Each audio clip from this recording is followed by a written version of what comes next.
Hi, kids. Do you like options trading? Well, if you do, you should be trading options at public.com or on the Public app. And I'll tell you why. There are no commissions, no per contract fees.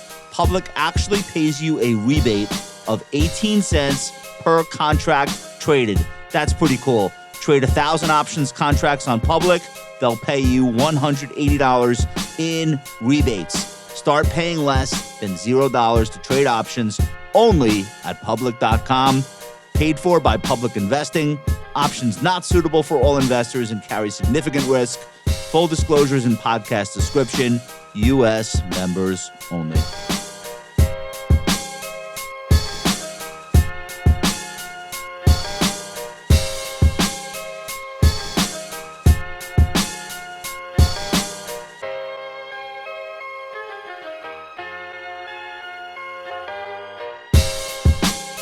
Without further ado, I would like to bring up the compounding plan, Josh Brown and Michael Batnick.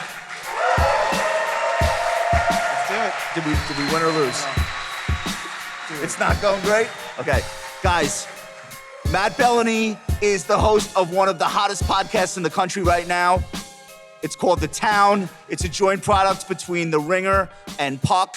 We're in a moment where the largest publicly traded companies that all of us are investing in are also at the forefront of massive change, and they're very much involved in Hollywood and the media, and there's just been this convergence. So when you think of Amazon, and you think of Apple, and you think of Alphabet and Meta, what all of these companies have in common is they are increasingly becoming huge players in televised sports, in Hollywood. We're going to talk about all of these topics and more. I want to say a word about Matt Belloni. Please. Is he coming up now? Yeah, he's coming up now.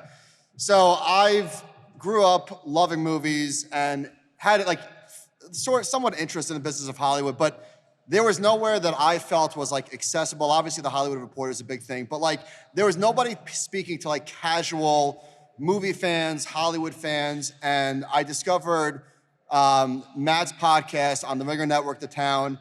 He's the only person, I think, who I read and listen to every week. He is keeping me apprised on the latest. Besides your Ben. So, Matt, excited to have you here. Matt, come on up. Also, if my face looks bad, the Knicks just blew a f***ing horrible.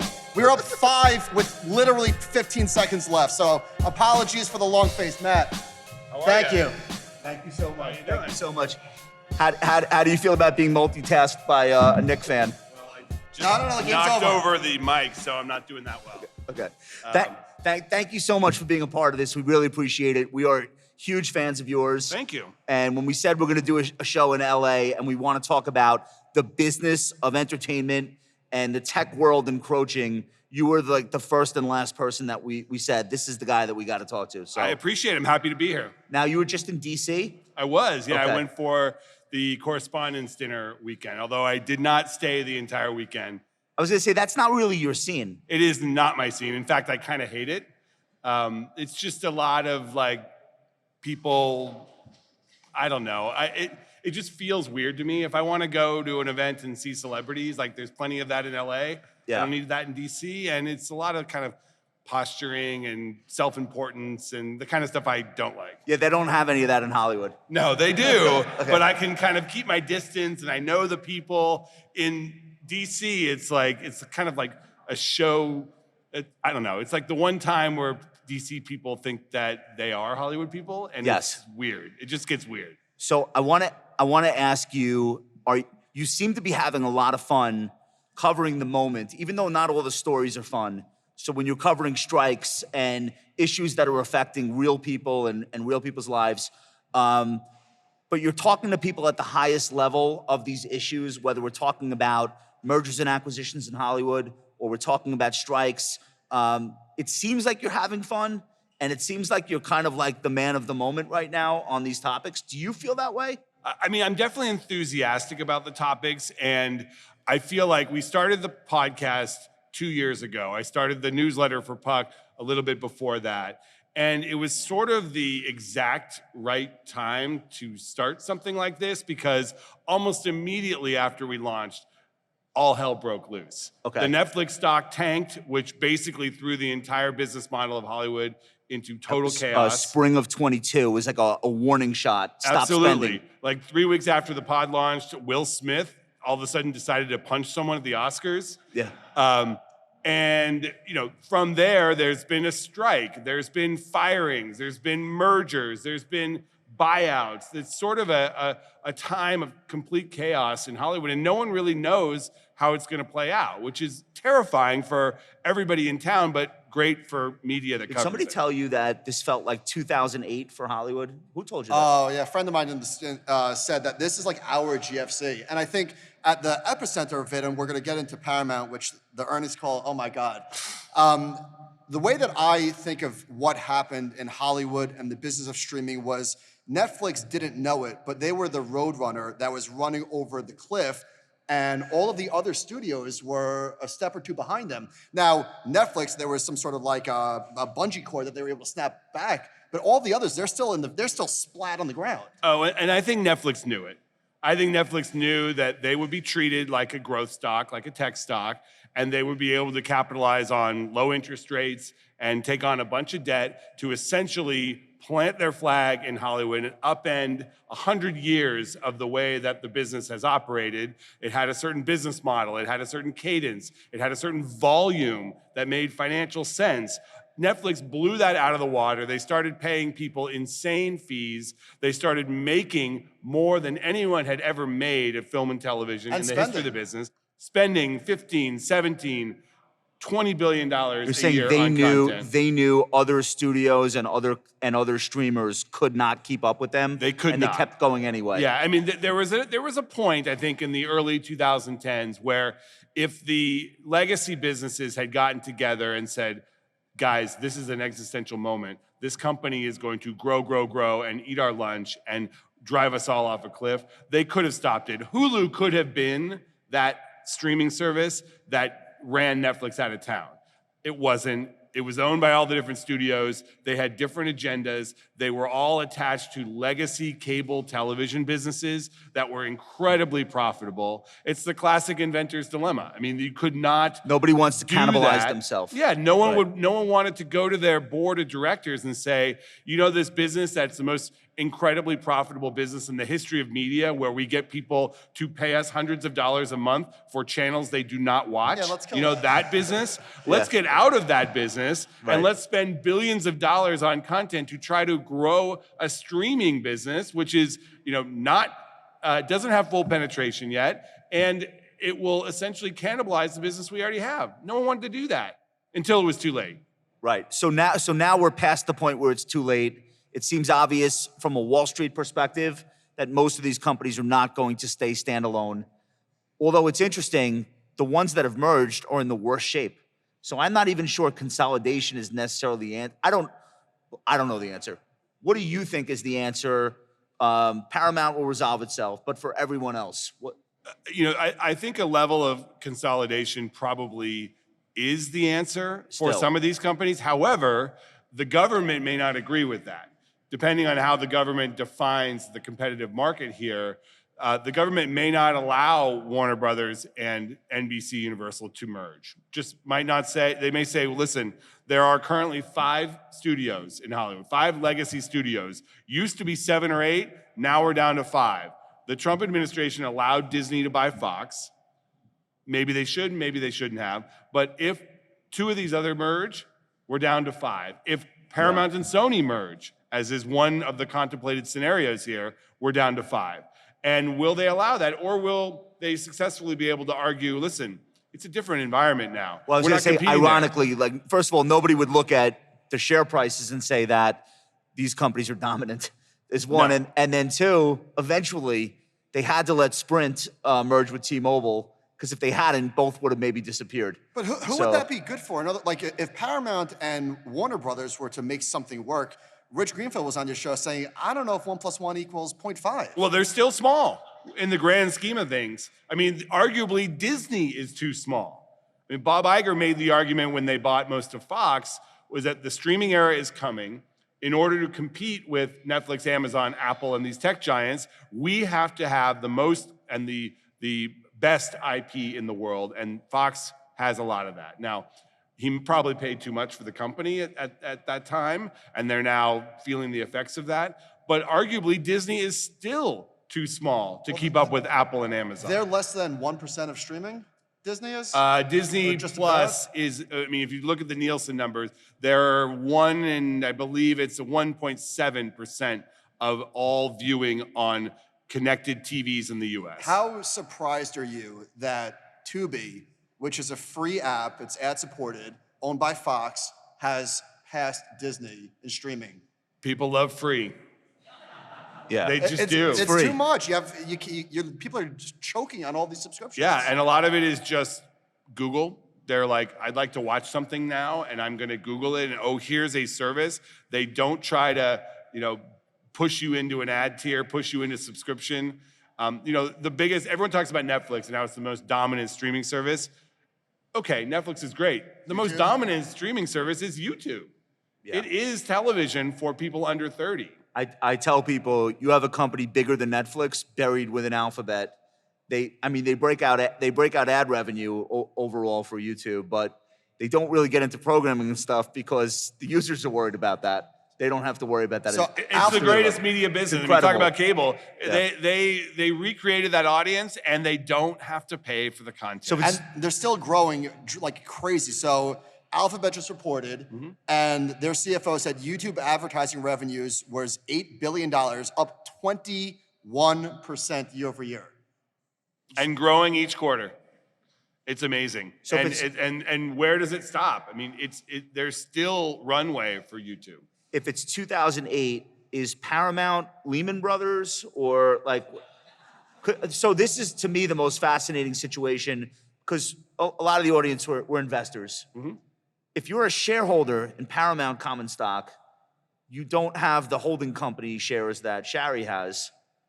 What are you to make of a situation where the predominant shareholder is trying to parachute out with $2 billion and leave you with something? No, upside. You don't even know what it is. Well, First of all, I have very little sympathy for investors who buy into a controlled company and then complain that they are Warren shareholders. Buffett was a shareholder of a controlled company. Gabelli. Gabelli's been in that stock for years. I mean, the stuff that Shari's doing right now, I mean, look at what her father was doing for 20 years. He was extracting billions of dollars every year from that company. He was paying his executives way too much. He was sitting idle as YouTube and all these other platforms dominated the digital space. It's a controlled company. When you buy Facebook, or Meta, that Mark Zuckerberg could decide to spend $5 billion on the metaverse, and you can't do anything about it. She owns 80% or 77%? She owns 77% of the voting shares. She owns about 20% of the economic shares. So this is great timing because Paramount had their earnings call yesterday, and I've listened to a lot of earnings calls. I've never seen anything like this. They let the CEO go, which is another clown show of a story. There was like 3 co-CEOs that kept thanking each other for the introduction.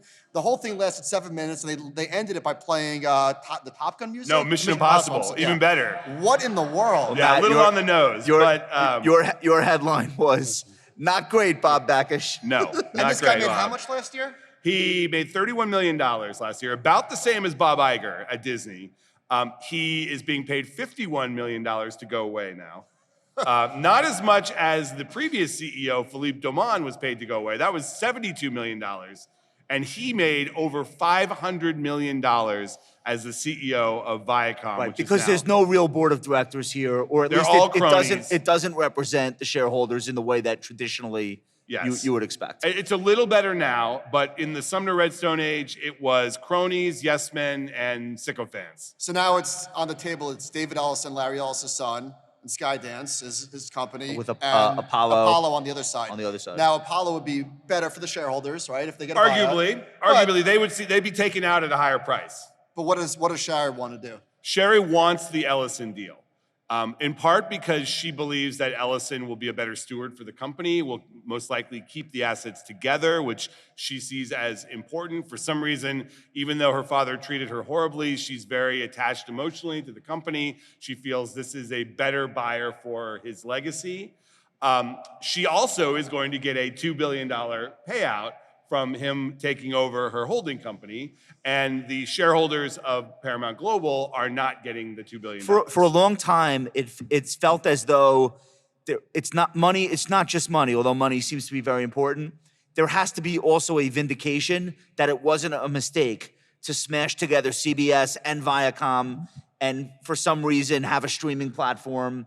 That is a good point. It seems like it's a legacy play, but not in death, but like for the rest of her life. See, this was a good company. Yes, she exists in a rarefied circle where she has fancied herself a mogul for the past 7 or 8 years, just like her father was. Yeah. The difference is when her father built and presided over this company, it was among the largest media companies in the world and the most powerful because he owned cable television. And cable television during the 80s and 90s was the end-all be-all of media. I mean, if you look at the power that MTV and Comedy Central and Nickelodeon had during that heyday, unprecedented. Slowly during the 2000s, less so in the 2010s, we all saw it coming. They sat on it and wrote it out. Now, she's still pretending that Paramount Global is amongst those rarefied companies, and she's trying to make streaming work, and it's pretty clear that losing billions of dollars on a streaming service that's trying to compete with Netflix is not the right choice if you want to keep your company alive. So what do you think ultimately happens, and what do you think should happen? Will and should. Now, I tend to have a more Hollywood focus in my coverage.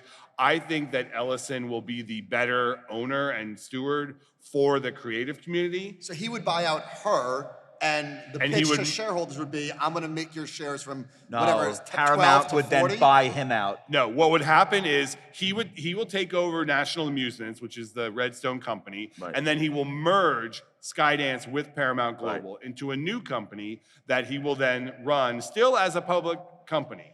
And what his pitch is yeah, we're not going to take you out like Apollo will At and pay you 15, more. We'll get you out of... We'll pay you a little. We'll pay you a lot less, and you're going to go on this ride with us. Yeah. I am a better steward of this company, and my father has $150 billion, and he is the 10th richest man in the world. And I am 41 years old, and I plan to run this company like a engaged, active person with real media managers. He's going to bring in the CEO Do you think of he gets rid of? NBC You Universal. think he gets rid of the streaming platform if he gets control of it? Not immediately, but I think he would curtail it, and they would start selling elsewhere. And his pitch is basically, come along on this ride with me, and ultimately your shares will be worth more. Well, if you're a shareholder, you sort of want that because Apollo, what are they going to pay for the shares? $16, whatever it is? I forget what it is, but it's something like that. In fact, a new offer is coming. Okay. So All right, they so are now. with Apollo buying, you'll lock in a 70% loss or whatever, depending on where you bought. The losses on this company are insane. I mean, when you look at what this company was worth pre-merger, before she put CBS and Viacom together in 2019, if you look at what they were worth, I mean, it's lost more than half its value. I believe it's almost like 2/3 of its value. So where are the lawsuits? Is it they have no recourse? There's something to sue over? I mean, it's lost value. Yeah. Like you could sue her for bad judgment, but she's lost money too. She's lost a lot. Where the shareholder suits will come is when these shareholders feel like she's enriching herself at their expense. How much longer do they have? They have the Super Bowl. They had it this year. Okay, and is that a year-by-year thing? How does that work? It rotates among the 4 broadcast partners, so they won't have it for 4 years. You've talked but their earnings this quarter were juiced by the Super Bowl, right. which was, I mean, if you remember, which it will was not be repeated a year from now. No, it will not be repeated a year from now. And it was the first overtime Super Bowl. So those ads that were running in the overtime, that all showed up on the earnings this year. You've talked about Sony as being perhaps a better model for Paramount. Ditch the streaming, focus on making great content, and then just be an arms dealer. Sell it to all the other platforms who are constantly in need of movies and shows. We're probably past the point where that's going to happen here. But Sony looks really smart in hindsight, not having attempted to build its own app, its own streamer. You think that's the case? It does in the short term. Yeah. Now, Sony, in not going into the streaming wars, has essentially admitted that it will not be one of the 3, 4, maybe even 5 companies that dominate the next generation of media. Right. It will be a smaller, more nimble, but Sony didn't have US television networks either because it's a foreign company and you can't own broadcast networks as a foreign company. That will be a problem potentially if they team up with Apollo to go after Paramount, is that they will have to divest CBS because CBS can't be owned by a foreign company. I wanted to ask you what your biggest takeaway was from the Disney versus Nelson Peltz saga. This is a Dow component fighting off an activist, which is a fairly rare occurrence.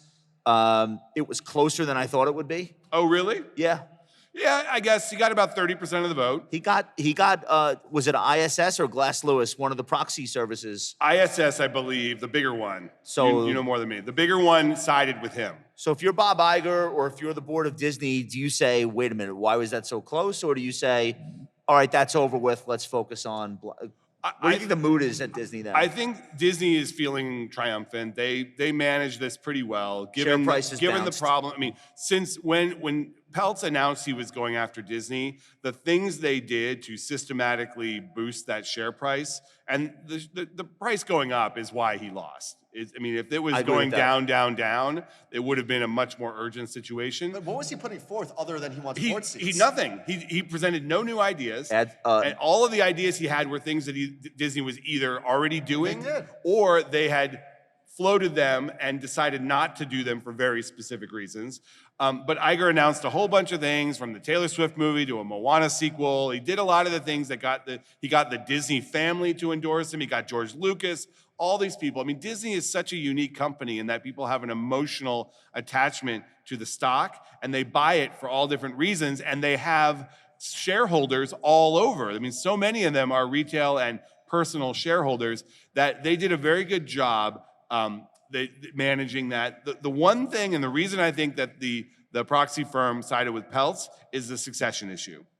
Iger has absolutely failed on that very important issue, so much so that it arguably tanked the company when Bob Chapek took over. James Gorman, who is the former CEO of Morgan Stanley, has managed his succession really well, especially by Wall Street standards. There were 3 heirs apparent. 2 of them got big bags of cash, and the third guy got the job. He's on the board at Disney. Yeah, and didn't they stay at the company? Yes. That's a key fact. This does not happen. Yeah. Look at Goldman Sachs, this never happens. So James Gorman is someone that you could point to and say, okay, this guy understands succession. That's probably one of the positives on the Disney board's in their camp. They could point to and say, look, we have succession experts here at the company. True, although the 4 people that are being evaluated as potential successors internally, all great executives, none of them is perfect. So they're gonna have to make some very difficult choices over the next 6 to 8 months in positioning one or more of them. That's gotta be one of the hardest companies on earth to find a perfect CEO There's no candidate. such thing. And Iger seems now to be sort of, molded in the CEO factory. Yeah. But even when he took over, there were a lot of questions about him and whether he had the chops for Wall Street. He was a former weatherman. He grew up in the TV business. There were a lot of questions about Iger at the beginning, and by the end, he was considered the greatest CEO the company's ever had. So let's talk about sports, specifically the NBA, and I'm not over this, Knicks loss. Please, nobody talk about it after the show. So the rights is over after next season. Yes. Disney pays the NBA $1.6 billion. Warner Brothers and Inside the NBA on TNT pay $1.2 billion. Of course, YouTube and Amazon are going to be sniffing around heavily. What do you think happens there with the future of sports? NBC, Comcast and NBC Sports. And these streamers. Yeah, we actually just taped a pod that's going to run tomorrow on this subject. I'll be listening. So, it's seeming how it's playing out is that the NBA is likely going to increase its package from 2 to 3. It could do 4, but what's likely going to happen is there will be 3 distinct packages. One of them we know is going to Disney. One of them which is the ABC ESPN combo. And the finals will likely remain on ABC. Okay, still important enough. Oh, absolutely. And there will be a streaming component. Whatever the over-the-top ESPN service, not ESPN Plus, whatever replaces it and becomes the over-the-top ESPN, those games will then air there. Because all of the outlets will have a streaming component. There will not be anything, in my understanding, that will be only linear. So what the difference will be is that Amazon will have a package. And Amazon will have a number of games that are Amazon Prime Video only, just like they do with NFL Thursday Night. And that there is now a third package that is either going to go to NBC and Comcast via Peacock and NBC, or it's going to go to its current rights holder, But TNT. nobody cares about the regular season games. Is there going to be playoff packages as well? They're going to divvy up the playoffs as well. So let me ask you about Inside the NBA, which is the crown jewel of NBA coverage. Is it possible that that gets streamed on either Netflix or Amazon? Could there possibly be a deal that would happen there? You mean on Or- one or, I'm of the sorry, on non-rights Max? holders? Like, No, what will likely happen, it already does stream on Max, Inside the NBA. But if, let's say there's a scenario where TNT doesn't get a package of rights, that leaves that show in limbo. They will have to move it to another outlet or reconstitute it at another outlet. Warner Brothers doesn't own that show? They do, but when they re-sign the talent, it's all contingent on them having the rights to show. So they can go, I don't know what their deals are, but in every other instance, when the network that has the show loses the rights, the talent will go to wherever the broadcast goes. A lot of high-profile sports commentators have lost their jobs in the last year or so. Like very surprising names. Just one night they're calling a game, and the next night they're gone. So it seems like people are willing. The media companies are willing to sacrifice a lot of salary to right size and maybe well, they even have send to. I mean, the sports rights fees are becoming so expensive that is really all they can care about. I mean, if you look at ESPN right now, ESPN has been forced to pay so much money for these rights that they rent, by the way. This is why Netflix has not gotten into this. They rent these rights. They don't own the rights. And if you watch ESPN now, it's a very bare bones sports center. They're not doing original programming. Nobody watches it. They turned over like half the day to Tank Top Dude. First Take. McAfee. McAfee, yeah. And they're just not as ambitious as they once were because the entire priority of ESPN is keep those sports rights. That's what the viewers want. That's where the carriage fees come from, and that's what's going to transition them to the streaming future. But at some point, Warner Brothers can't afford to keep going higher and higher. Hasn't Zaslav been aggressively paying down debt? Oh, I mean, it's an awful situation for David Zaslav. What do they do? Because there was a journal story yesterday that explained that that Peacock and NBC Universal, they're prepared to pay $2.5 billion for the B package. That's double what Zaslav is currently paying. Right. Can Warner Brothers Discovery afford to match that? They have a matching right because they're an existing holder. They can match that, but not looking great. I mean, if I had to bet, I'd probably bet on Comcast taking those rights because Comcast's balance sheet is much better. I want to ask you about Warner Brothers. It's 98 million subs. It's not tiny. There's some weird branding things with Discovery Plus and taking away the HBO name, which seems like madness to most people. I was a defender of that, but I'll explain why. Okay. They formed the company through, and there was some provision called the Reverse Morris Trust, which kept them out of the merger and acquisition situations, but that's over now. Mm-hmm. They could do something. Somebody could make a play for them, something. How do you think that situation resolves, and why did they get rid of the HBO name? Why did you defend that decision? Okay, so two issues there. They can merge with other companies. They can sell off assets. They can do anything they want. For the reason I mentioned before, the regulatory stuff, I don't see them merging with another media company or a tech company, at least until the election at the end of this year, because of the government. Yeah, the government is just super aggressive going after these kinds of mergers right now. Doesn't mean that they won't sell off assets. They have an earnings call coming up, and if they are not recovering in the ad market, they are the most exposed company to the downturn in linear television because they don't have a lot of other stuff. The cord cutters. The cord cutters, exactly. Yeah. And the shift in dollars from linear to digital. I mean, these cable networks like TNT and TBS, they depend on that. So if they premise this entire Warner Brothers Discovery transaction on $14 billion a year in EBITDA, they're probably going to be down to about 10. that changes the entire calculus of this company. And I would not be surprised if they had to sell CNN or sell some of these other assets. Who on earth do you sell CNN to? TBS. It seems really like it seems very difficult. I mean, right now. maybe the Comcast would buy it. Okay. Wait, why did you think it was a good idea to kill the HBO name? Well, they didn't kill the name. How did they not? It's Max, no? It's now No, Max. the app was HBO Go. The app was HBO. It was HBO Max, and it is now just Max. Yes. I think the calculus there was as great as the HBO brand is, there is a roof on the growth potential of a product with HBO in the name. Because as much as you and I might love that content, as many people as HBO is for, it is not for many, many people. And it has a very established brand of being something in the television marketplace. What it is not is 90 Day Fiancé and HGTV. It's too highbrow to be a universal It doesn't, app. it's not when you look at Disney Plus houses all of these different brands. Disney is lucky in that Disney itself is a worldwide brand. Max obviously is not. Right. But the thinking there was if they ever wanted to grow this thing and turn it into a global streaming service that could generate 100, 200, 300 million subscribers at some point, they had to drop the HBO name from it and just have HBO be a tile and part of the overall content offering, not the entire service name. Do you think that any of these companies would follow either Freevee or Tubi and do that sort of strategy? The fast channel strategy? Yes, I do. First of all, they're all either launching or have already launched advertising tiers that are cheaper, and they are putting a lot of resources into growing those.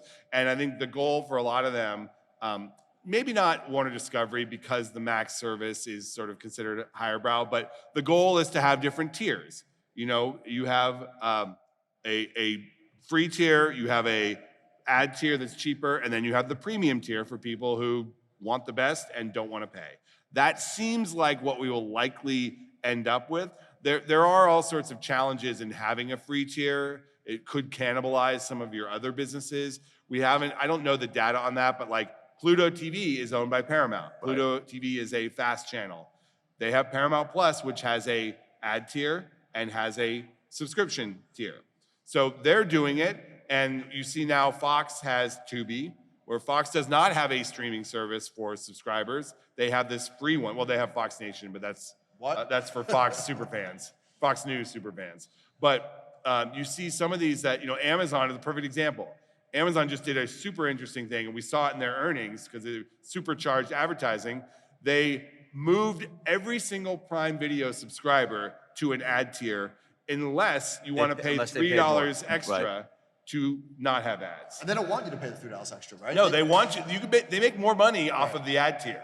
That's what Netflix is doing right now. That's why Netflix is getting into all these live events and sports-related content, and why they got the WWE, because Netflix knows that in the future they're going to make more money on the ad tier than they would on the subscription, the full subscription without ads tier. Here's the question that's on everyone's mind here.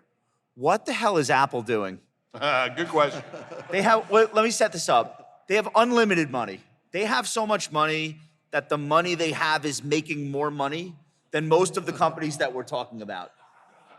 Literally. And why are they burning it on $300 million It's $150 shows? billion earning 5%. They do docudramas. Arguably, they don't have to do anything, but they kind of are doing weird things. So I picked out a few examples.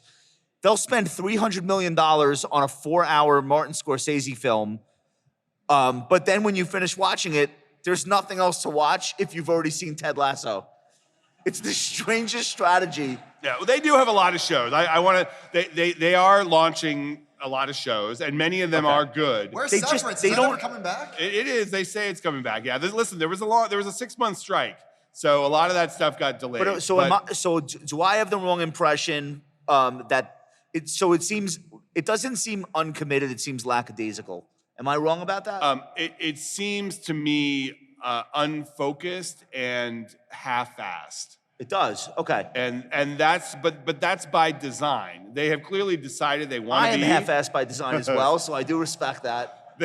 They want to be in the space clearly, and they see value in the overall services ecosystem. And Apple defines their success in this arena as services revenue, which has gone way up in recent years. Now, that also includes things like cloud computing and and cloud storage and things that have nothing to do with content, but music and Apple TV Plus, and that is in the services division.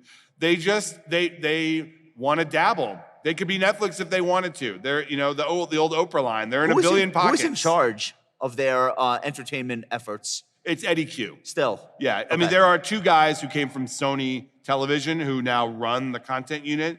But Eddie Q is the guy who runs services, and he's the ultimate boss there. They could also dominate sports. I was going to ask you about that. So they don't strike me as wanting to share the NBA with 3 other platforms. That is why ultimately I think they didn't go in on it. Well, they bought all of Major League Soccer. They seem to want to own it. subscribers. They seem to want to own a whole thing. Yeah. But that doesn't really exist. Or I guess Netflix now has the WWE. They're not sharing it. Yeah, What could Apple do in sports? Well, no, they that do would be- share it because there are other WWE packages. Oh, They're right. getting the Monday Night Raw package, but there are other WWE Peacock events. has, right? Peacock has some, yeah. Apple in the sports world is fascinating because they could be the biggest player in sports if they wanted to. Yeah. But they haven't, and they have selectively dived in. They have a Major League Baseball package that they are not renewing. They have had, they have been in the mix for a number of these rights negotiations and ultimately only pulled the trigger on soccer. Matt, before we can't let you go without talking about movies. I love going to the movies. I'm the one that actually tries to support the industry. I was at Civil War opening night, and there was 5 other people in the audience. Oh, and that movie actually opened. 5. So, how screwed are theaters? And does Max, which is a stock that I bought recently, does IMAX, have a chance to fill the void and be like the premier movie-going destination for fans? Yeah, I mean, increasingly the numbers are showing that for a certain generation and certain type of moviegoer, going to an IMAX is now going to the movies. You are either going to go all in for the kind of movie that you feel should be seen on that kind of a screen, or you're going to wait and watch it at home. There's none of this like, I'm a serial, a lot fewer of the, I'm a serial moviegoer and will just see whatever in a regular theater on a Thursday night. That or doesn't Friday exist night. anymore. It does, but it's, horror maybe a little bit. yeah, there are certain genres that still can open, but for the most part, there are categories of movies that have now been relegated to streaming. And, there are holdouts. We've seen some weakness in horror this year, so we're wondering if that's next to go. Animated films that are not part of franchises have also struggled over, post-COVID. Awards-oriented movies, the kind of prestige movies that go for the Oscars. That used to be a category. I saw a billboard yesterday in Hollywood for Zendaya's new movie, which I could have told them. It says only in theaters. I said, oh, really? Do you know her fan base? They don't know where the movies are. Listen, it opened to 15 million. Not terrible. Not terrible. Will many more of those fans see the movie on Amazon Prime Video when it debuts there in a few months? will. Yes, of course. That's where I'll see it. Yeah, but that movie was made by Amazon. They could have just put it direct to the service. They chose to release it in theaters. And, they're doing that with some of their movies, but not all. Is the Academy going to get rid of the requirement of having to be in a theater for a certain amount of time? Oh, no, they just beefed it up. Oh. Yeah, it was sort of considered a jab at Netflix because the rule has always been to qualify for Oscars, you have to play in one theater or a couple theaters in New York, LA, Miami, a couple cities for a year, just a qualifying run. But now they have a rule that in order to qualify for Best Picture, you also have to run for, I believe it's either 7 or 10 days in a smattering of the top 50 markets around the country.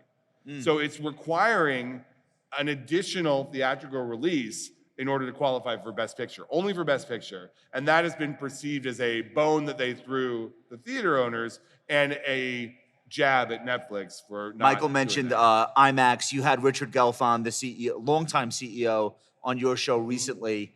For me, it feels like that's the only interesting reason to go to a theater these days.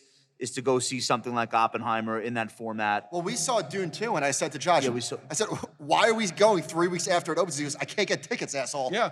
So No, and something like 40 or 45% of the gross Revenue. for Dune 2 Yeah. was from those premium large format screens. but you also seem to be entertained or amused by Adam Aaron. You like that I at am AMC? endlessly entertained by him. Why are IMAX and AMC two standalone companies? Why don't they just grab onto each other and like really go for it and upgrade all the theaters? Why would IMAX want that? Because it's a $16 stock with an $800 million market cap. I mean, first of And all, IMAX is not a theater company. IMAX is a technology company that powers these theaters Powers that the are theaters. largely built Right. by other companies. So, I mean, AMC just has so many garbage underperforming theaters. Matt, as an IMAX shareholder, he does not speak for me. I want no part of this. And I just want to be clear, none of this is investment advice. No, never. Never. Especially not in movie theaters. Right. Right. But, AMC just, they are still burning cash, raising money to stay open. What do you like about him? I find him funny. I mean, I do too. What a gold mine. He bought a gold mine. Hilarious. He started a popcorn company. I mean, he's kind of a carnival barker almost, where he's Yeah. on Twitter. He calls himself the head ape. I mean, the whole meme stock thing was one of the just completely outrageous things. Are you about pitching the him as an pandemic. Iger successor? I am not. Are you behind I am not. the I mean, scenes? I actually have had some beefs with him. At the height of the meme stock stuff, he sold a bunch of shares. While he was on Twitter cheerleading all the apes to take the stock to the moon, he was selling. Yes. And he claimed it was estate planning or some garbage, but he knew what was going on. I've been on Wall Street 25 years. That whatever, I still can't explain it.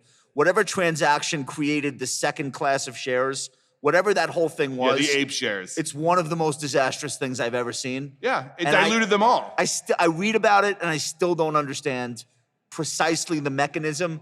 What would have been the best case scenario? I don't know. It was short term. They needed to raise money. Yeah. They were trying to avoid bankruptcy by any means necessary. Their rivals, Cineworld and Alamo Drafthouse, being put through they it. went bankrupt.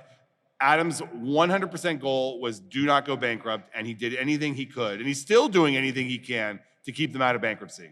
Okay, I want to first of all, guys, Matt Belloni, ladies and gentlemen. I want to talk about your show.